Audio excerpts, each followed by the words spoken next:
Okay. We're live. Hey, good afternoon. This is Justin Hardy with the Hardy Minute. Thank you for tuning in today. We're a little bit behind schedule, but it'll be all right. I'm not going to put the hat on just because. Today's guest is Mr. Tristan Ford, here with Chasing Shadows. Hello. We host our podcast, our live stream every week. He's going to talk to us today about the services he provides and how he can best serve you.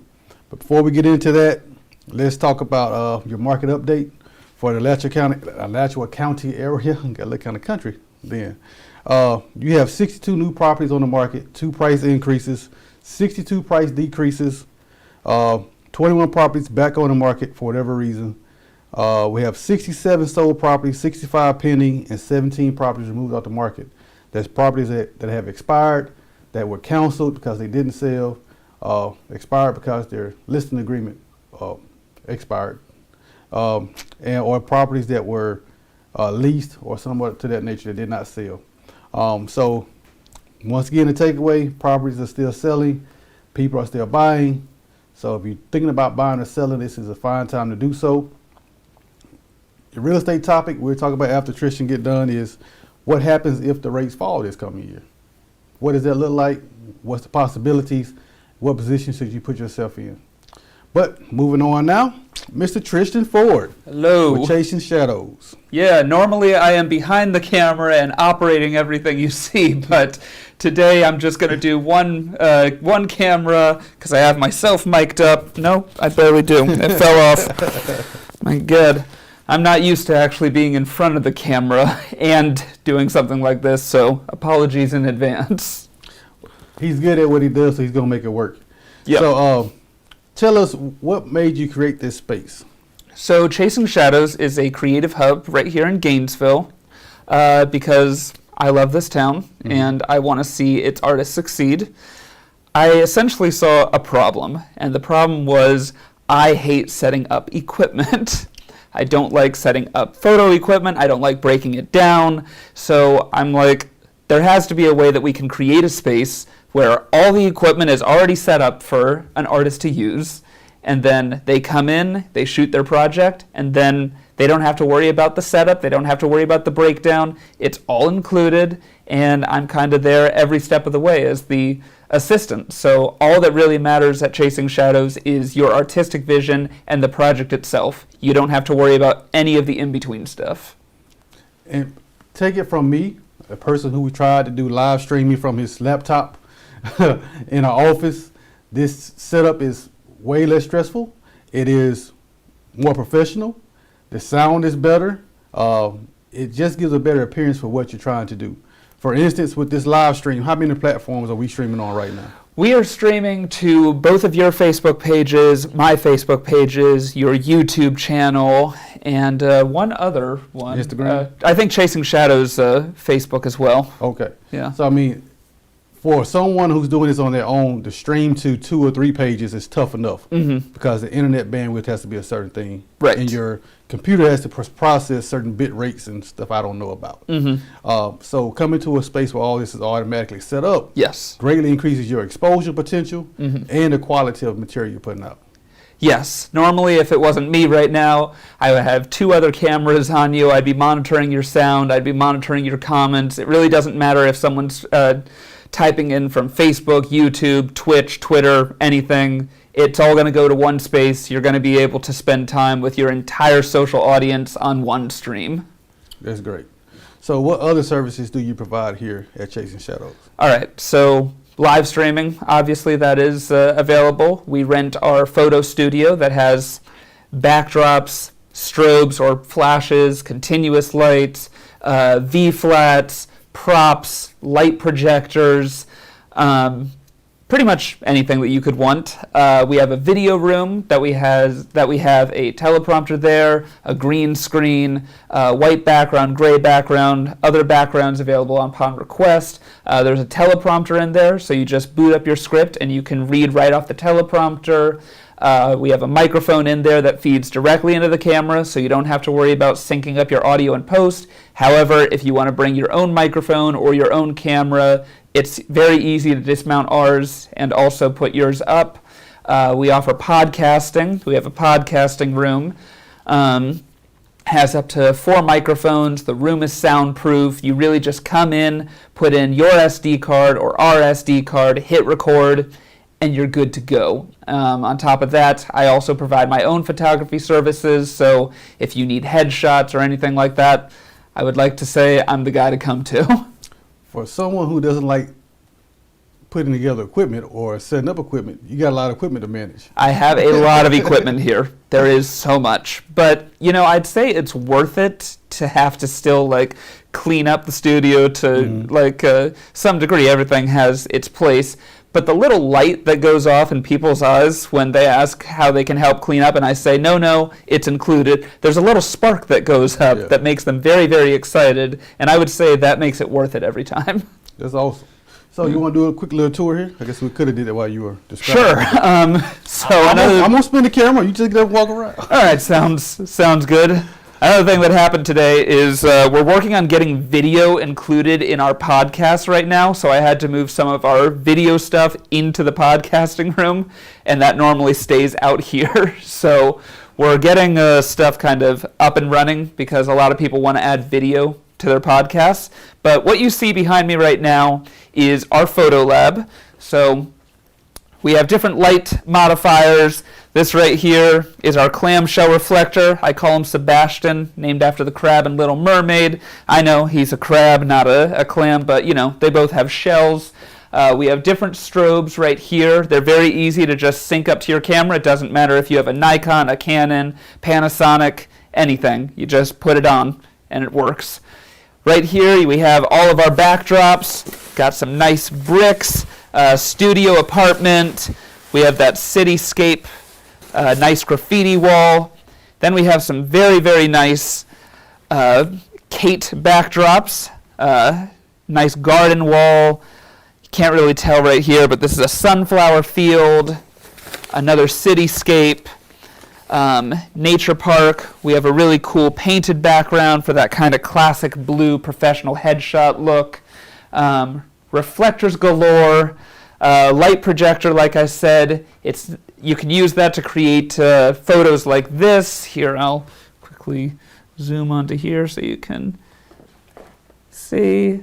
So we used a light projector to get this photo right here. Yeah. Where else do we go? Kind of the jack of all trades right now. Can you open the podcasting room? Yes, we can open the podcasting room. Oh no, am I? Instantly. So you can kind of see in here. I'm not sure how well you can see. A little bit? Yeah, a little bit. A little bit. Okay, so you can kind of see all of our microphones in here. We have cameras set up right now because we just did our first ever video podcasting session. Very, very soundproof in here. I would say soundproofing was the most difficult thing to do in this studio because it's all these different foam panels that we had to mount to the wall. And we tried gluing, we tried fabric tape. Some of them we actually just kind of hammered into the wall. Not supposed to do that, but yeah. We got some comments. Oh no. I'm so sorry. I'm accidentally streaming to the United Church of Gainesville right now. I thought I turned that off. I will disable that. Well, thank you for the exposure, good people.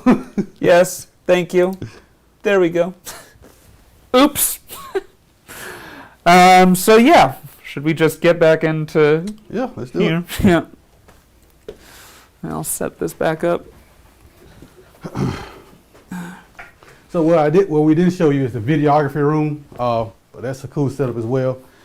I call it the deafening room because when you walk into it, you can't hear anything. No. Like your ears are popping. Very, very soundproof. Yeah. I love it. Yeah. So that's Shakes and Shadows. I mean, if you are creating any type of social content that you want to take it up a notch and up your game with the quality of the content, this is the place to be. What do you have set days operations or? Normally Mondays and Tuesdays we're out of office, but if people need us in there, we're there. It really doesn't matter what time that you need us. We have like an after hours number that you can see on the website. I mean, I probably shouldn't say this, but I keep my phone on at night in case like someone has like a 3 a.m. urge to come and create. Really? Yeah. It won't be me. Don't test me on that. All right. Anything else you want to add about Chasing Shadows, buddy? No, apologies to the UCG. I didn't realize that I was streaming on your page. They're one of my wonderful, I stream for them every Sunday, and they're absolutely wonderful. I mean, I'd be lost without them. They've really supported me throughout everything, throughout my endeavor of opening this place up. They've kept me afloat. Well, that's awesome. So shout out to the United Church of Gainesville. Sorry about that. I had to get my shine in. All right, so if you want to, you can step off or you can sit here for the next moment. You might be able to chime in on it. Yeah, so, by all means. Real estate topic, what happens if the rates fall? So it's predicted by several different sources that rates will likely fall sometime next year. That's possible. I don't know, it's just a prediction. Anything can happen. But what does it look like if the rates do fall? So I would like to put in to put out there that, in my opinion, what drove the market crazy last time in 2021 and 2020 was the affordability of money.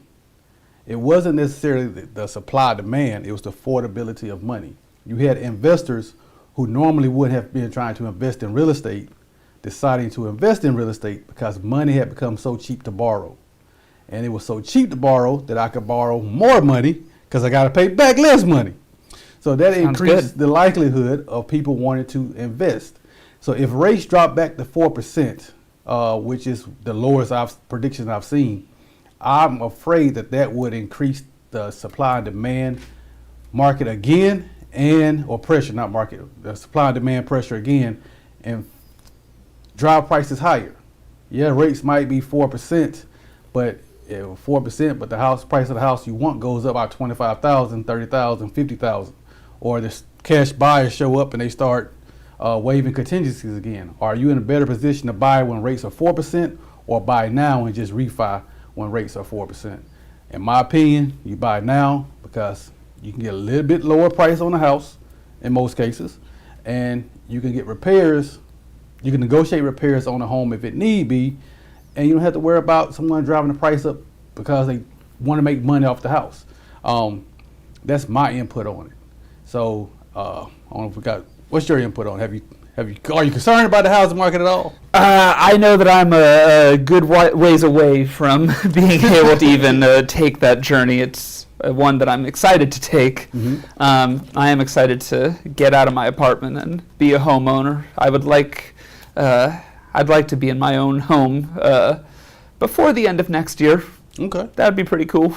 If you have a goal and a plan, it's set up a plan, talk to a lender, talk to a realtor, set up a plan, work towards that plan. Come to Chasing Shadows so I can afford a house. Y'all come on, he can buy one. He's going to use me, so you might as well come on. So that's why that's always my advice. Mm-hmm. Set a plan, create a plan, and put it into motion. Okay, there's nothing wrong if you just up and decide you want to buy a house. But your likelihood of being more successful, especially if the market's crazy, is if you set forth a plan. Because if interest rates go down, you can expect that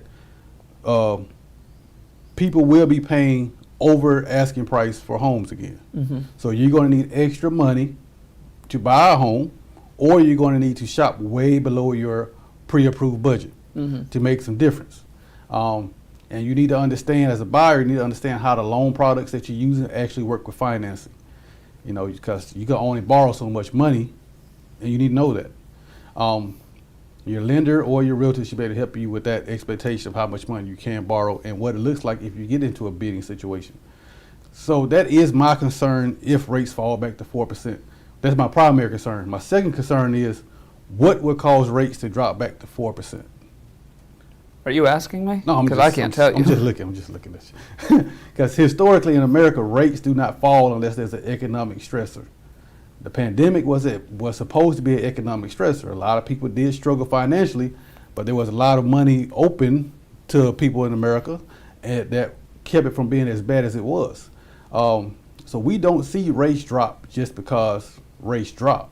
We see rates drop because there's some kind of economic stressor that is causing the federal government to decide to move differently with rates. So that's something you have to keep in mind as well. What will your financial situation look like if rates drop, if rates make a significant drop? Right now, we're somewhere between 6 and 7%. The past 4 or 5 days, there has been a constant drop in rates, but we still haven't broke below the 6% mark. So if it drops 4%, that's a whole, that's a whole 2% drop. So that's pretty significant. So I think if that happens, then we have two things to worry about: the market going crazy again, and B, will you be able to actually afford a home because of potential economic stressors?